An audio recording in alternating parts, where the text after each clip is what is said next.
గద్దర్ అవార్డ్స్లో చూసుకుంటే కనుక you are the best screenplay writer, first edition of Gaddar awards. So lucky Bhaskar అంత hit, ఇంతకుముందు మనం మాట్లాడుకున్నట్టే ట్రెండింగ్లో కూడా దున్నేసింది మొత్తం టోటల్గా ఓవరాల్గా. మీరు అన్నట్టు థియేటర్లో చేస్తుంటే ఇంకా బాగుండేది, బట్ సిచ్యువేషన్స్ అనేవి కూడా.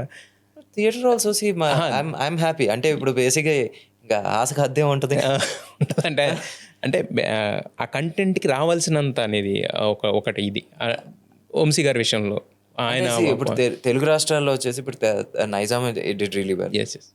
ఆంధ్రాలో వచ్చేసి అనుకున్నంత ఇది జరగల. బట్ అగైన్ తమిళనాడులో వచ్చేసి అది 1,00,00,000 అమ్మితే అది వచ్చేసి ఆల్మోస్ట్ 17-18 కోట్లు చేసింది. So basically it's block buster sir. But ఇప్పుడు అలా తెలుగు స్టేట్స్లో వచ్చేసి తెలుగు స్టేట్స్లో ఇప్పుడు నైజాం ఉంది. Nizam everybody are happy. But ఆంధ్రాలో వచ్చేసి బికాజ్ ఆ రోజు మూడు సినిమాలు రిలీజ్, అదే అంటున్నాను, 3 సినిమాలు బాడినాయి. అవును. సో ఇంకా ఇప్పుడు నేను నా మైండ్లో వచ్చేసి 30 కోట్లు కలెక్ట్ చేయాలి, 40 కోట్లు కలెక్ట్ చేయాలనుకున్నాను అనుకోండి. సే నాకు 29 చేసినా నాకు సరిపోదు. సో ఇంకా అదే అంటున్నాను, ఆశగా అర్థం ఉండదు. సమ్ టైమ్స్ ఏంటంటే as we need to be satisfied with ఏంటి వాట్ ద ఫిల్మ్ డిడ్. చాలాసార్లు మనకి సినిమాలు కొన్నిసార్లు అండర్ పర్ఫార్మ్ చేస్తుంది, బట్ తర్వాత డ్యూ క్రెడిట్ దొరుకుతుంది. అలాంటి ఒక blockbuster hit content Dulquer గారికి చెప్పాలి అన్నప్పుడు అసలు first how do you believe? అంటే దుల్కర్ గారికి అలాంటి ఎప్పుడు చేయలేదు. ఆయన చేసిన సినిమాలన్నీ కూడా వెరైటీస్ ఉంటాయి కానీ బట్ ఈ కైండ్ ఆఫ్ జానర్ అసలు ఎప్పుడు రాలేదు కదా. సో మీరు కంటెంట్ ఎలా బిలీవ్ చేస్తారు, ఆయనకి చెప్పడానికి రీజన్ ఏంటి? సో అగైన్ ఆ సినిమా తర్వాత ఐ థింక్ దాని ముందు సంవత్సరం సీతారామం రిలీజ్ అయింది. అవును, సీతారామం రిలీజ్ అయిన తర్వాత ఇప్పుడు మహానటి కన్నా వచ్చేసి ఆయన పరాయి రాష్ట్ర యాక్టర్ అని చెప్పేసి మనకు ఒక ముద్ర ఏదైతే ఉందో, సీతారామం తర్వాత అది చెరిపేసుకున్నారు. అంటే మనకి ఒక టైంలో మనం బొమ్మరిల్లు టైంలో వచ్చేసి ఒక సిద్ధార్థ్ గారిని మన ఆడియన్స్ ఎలా అయితే ఓన్ చేసుకున్నారు, ఆయనకి ఒక స్టార్డమ్ ఎలాగే ఇచ్చారు, దుల్కర్ గారికి వచ్చేసి దానికి మించి ఒక రెస్పెక్ట్ ఇచ్చేసారు. ఏది సీతారామం తర్వాత. ఇంకా సీతారామం కూడా అది కలెక్ట్ చేసిన కలెక్షన్ అదంతా వచ్చేసి ఇంకా it was just like any other Telugu hero straight Telugu ఫిల్మ్లో ఒక తెలుగు హీరో నటిస్తే ఎంత ఎలా యాక్సెప్ట్ చేసుకుంటారో అలా యాక్సెప్ట్ చేసేసుకున్నారు. సో నేను దుల్కర్ అనేది వచ్చేసి మేము ఆయన్ని ఒక మలయాళం హీరో కింద అప్రోచ్ అవ్వలేదు, ఒక తెలుగు హీరో కింద అప్రోచ్ అయ్యాం. సో ఆయనకి వెళ్ళినప్పుడు కూడా అప్పటికి ఆయన ఏంటంటే మహానటి కావచ్చు, సీతారామం కావచ్చు, it was a girl story. So he wanted something, ఆ స్టోరీ ఆఫ్ హిజ్ ఓన్.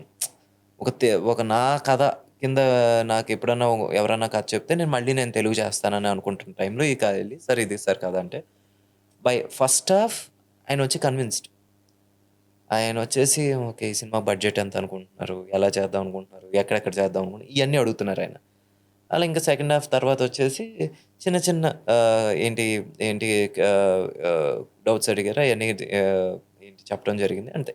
అక్కడ నుంచి వచ్చేసి movie go head green signal. ఆ బర్త్డే దగ్గర కేక్ దగ్గర అంటే హ్యూమిలియేట్ అయ్యి వెనక్కి వచ్చేసే సీను, ఆ సీక్వెన్స్ తర్వాత ఆయన ఒక డైలాగ్ అంటారు, అంటే ఇండియాలో డబ్బు ఉందనేది ఒంటి మీద చూపించాలి అని చెప్పేసి. యాక్చువల్గా ఇవన్నీ ఏంటంటే నాట్ ఏదో మనం కూర్చుని సినిమా స్టోరీ రాద్దాం అనుకుంటే రావు, ఎక్కడో లైఫ్లో ఏదో తగిలిన డబ్బులు మనం చూసిన ఎక్స్పీరియన్సెస్ ఉంటాయి.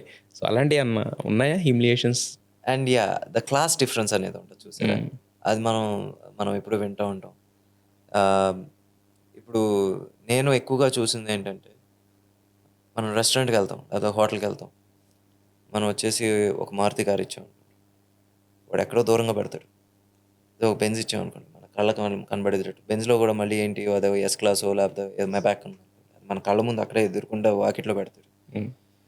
అదే మనం వచ్చేసి యూనో ఈవెన్ అ వ్యాలే డ్రైవర్ వాడు వచ్చేసి మనం ఇచ్చే కారు బట్టి దాని పార్కింగ్ స్పేస్ ఉంటుంది, ఏంటి అది ఎంత దూరం పెట్టాలి లేకపోతే ఎంత దగ్గర పెట్టాలి. సో అది క్లియర్గా మనకి అలవాటు చేసేసారు. మనం చూడండి కాదు, ఎవరికి జరగంది కాదు. అలాగే మనం వేసుకునే వాచ్తో కావచ్చు, మన షూతో కావచ్చు, దేర్ ఆర్ పీపుల్ మన ఫేస్ కన్నా ముందు మన కాళ్ళకి వేసుకునే బూట్లు చూస్తారు, దాని తర్వాత మన చేతికేసి వాచ్ చూస్తారు, దాన్ని బట్టి మనతో మాట్లాడతాం మొదలు పెడతారు. సో ఇవన్నీ జరుగుతాయి వెరీ వెరీ రెగ్యులర్.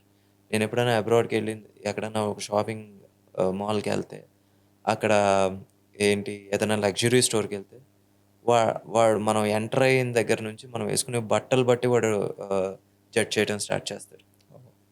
వీడు కొనగలడా లేదా?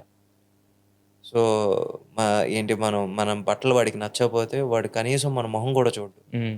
మనం ఏదైనా బట్టలు ముట్టుకుంటుంటే వచ్చేసి ఏం కావాలంటాడు. సో, ఇయన్నీ జరుగుతాయి. హ్మ్. ఇది ఓన్లీ మనకి మిడిల్ క్లాస్‌కో లేపోతే అని కాదు.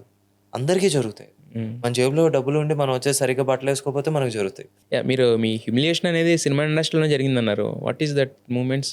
So, as a writer hmm. When ah, మనం పెద్దగా ప్రూవ్ చేసుకోనప్పుడు మన సీనియర్స్ వచ్చేసి కొంతమంది ఆల్రెడీ వన్ ఫిల్మ్ డైరెక్టర్స్ వచ్చేసి లేపోతే senior writers they used to abuse అకారణంగా. హ్మ్. లేపోతే వచ్చేసి చాలులే చెప్పిందిలే అన్నట్టు మాట్లాడతారు. They don't give value for your opinion. అలాంటివి చాలా జరుగుతాయి. Hmm. But but when we just look back ఈరోజు వచ్చేసి వాళ్ళు బాగా మాట్లాడుతూ ఉంటారు. బట్ నేను మాట్లాడను. అంటే నేనొచ్చేసి ఆ విషయంలో వచ్చేసి నాకు అంత లౌక్యం కూడా లేదు. ఇప్పుడు మీరు అనుకున్న స్థానాన్ని ఏదైతే ఉందో ఈరోజు మీరు కష్టపడి సంపాదించుకున్నారు. ఆ రోజు మిమ్మల్ని రెస్పెక్ట్ చేసుంటే నా పాయింట్ ఏంటంటే hmm. It doesn't take much hmm. To be humble. Hmm. It doesn't cost you much to respect others. Hmm. అది చాలా మందికి తెలీదు. అదే అండి. ఒక నాకు ఎప్పుడో ఒకసారి నాకు అబ్బూరావు గారు చెప్పారు నాకు. మనం వర్క్‌ని ఎంజాయ్ చేయాలి. పొజిషన్‌ని కాదు. But true. చాలామంది ఇండస్ట్రీలో దే ఎంజాయ్ దేర్ పొజిషన్. ఆ పొజిషన్‌ని ఎంజాయ్ చేయటం వల్లే కింద ఉన్నోళ్ళ మీద నీకు చిన్న చూపు ఉంటది. అంటే నేను అది ఎంతవరకు చెప్తున్నానంటే there are people who are co directors trying to put down the assistant directors. They will be అంటే నేను ఆ లెవెల్ నుంచి చెప్తున్నాను. ఏంటి ఐ స్టిల్ రిమెంబర్ ఏంటి ఒక ప్రొడక్షన్ మేనేజర్. నేను ఒక సినిమా హీరోగా చేస్తున్నప్పుడు we were shooting on ORR. Okay. ఓఆర్ఆర్‌లో షూట్ చేస్తుంటే it was very hot. So, అందుకని చెప్పేసి అందరం యాక్టర్స్ వచ్చేసి కార్‌లో కూర్చొని ఏసీ యేసుకున్నాం. పెట్రోల్ అయిపోతుందని దిగమన్నాడు. హ్మ్. పెట్రోల్ అయిపోతుందని దిగమన్నాడు. Literally shocking. Hmm. Yeah! Is a production manager. అతను ఎక్కడున్నాడో కూడా తెలీదు. బట్ చెప్తున్నా ఇయన్నీ all these things make a difference.